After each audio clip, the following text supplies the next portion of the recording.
नमस्कार आदरणीय दिदी बहिनी तथा दाजुभाइहरू, देशभर भारी वर्षा भइरहेको छ।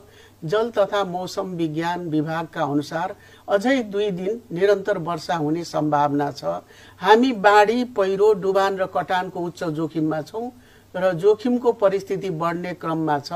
हाल नदी नालाहरूको बहाव उच्च सतर्कताको तहमा छ र निरन्तर वर्षाका कारण खतराको तहमा जान सक्ने सम्भावना अधिक छ। धेरै स्थानमा पहिरोको जोखिम पनि उत्तिकै छ। यो चुनौतीपूर्ण समयमा म सबै नागरिकहरूलाई आश्वस्त पार्न चाहन्छु कि सरकारी निकायहरू उद्धार र राहतका लागि प्रतिकूल प्राकृतिक परिस्थितिका बावजुद उच्च मनोबलका साथ पूर्ण तयारीको अवस्थामा छन्। यस बखत नेपाल प्रहरी, सशस्त्र प्रहरी, नेपाली सेना, प्रशासन, स्वास्थ्यकर्मी, अन्य सेवादायी निकायहरू आपतकालीन सेवाहरू नागरिकहरूलाई यथासम्भव तत्काल सहयोग प्रदान र जोखिमपूर्ण क्षेत्रहरू सुरक्षित गर्न 24 घण्टा तयार अवस्थामा रहेका छन्। हामीले सबै उपलब्ध स्रोतहरू परिचालन गरेका छौं र सबै आम नागरिक, राष्ट्रिय र स्थानीय निकायहरूसँग मिलेर काम गरिरहेका छौं।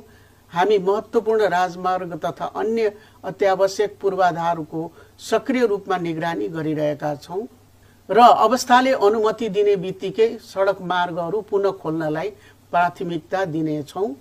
हाम्रा टोलीहरूले काम गरिरहेको बेला म सबैलाई प्रत्यक्ष अपिल गर्दछु, तपाई जहाँ जुन अवस्थामा हुनुहुन्छ सुरक्षित रहनुस् र अरूलाई पनि सुरक्षित रहन प्रेरित गर्नुस्। अत्यावश्यक नभएसम्म यात्रा नगर्नुहोस्। बाढीको पानीमा वा पहिरोमा गाडी नचलाउनुहोस् वा आवत-जावत नगर्नुहोस्। तीव्र बहाव, डुबान र अस्थिर सडकहरूको खतरा उच्च छ। यदि तपाई डुबानमा पर्न सक्ने क्षेत्र वा पहिरो जोखिमयुक्त भूभागमा हुनुहुन्छ भने ज्यान र धनको सुरक्षा गर्न सावधानी अपनाउनुहोस्। कुनै पनि कार्य गर्दा जोखिमको पूर्व आकलन गरी सुरक्षालाई उच्च प्राथमिकता दिएर मात्र गर्नुहोस्। प्रहरी र अन्य विपद व्यवस्थापन कार्यालयद्वारा जारी गरिएका सबै आधिकारिक चेतावनी र सूचनाहरूलाई ध्यान दिनुहोस्। तपाईहरूको सुरक्षा नै हाम्रो सर्वोपरि चिन्ता हो। आवश्यक सहयोग लिन अप्ठ्यारो नमान्नुहोस्। सम्भाव्य विपदको जोखिमको आकलन गर्दै सरकारले मिति 2082, 6, 19 र 20 गते देशभर सार्वजनिक बिदा दिने निर्णय गरेको छ। हामी तपाईहरूको चिन्ता र कठिनाइलाई बुझ्छौं। म प्रश्न पार्न चाहन्छु, तपाई यसमा एक्लो हुनुहुन्न। राज्यका सम्पूर्ण स्रोतहरू आज तपाईहरूसँग छन्। हामी यो जोखिमलाई मिलेर पार गर्नेछौं।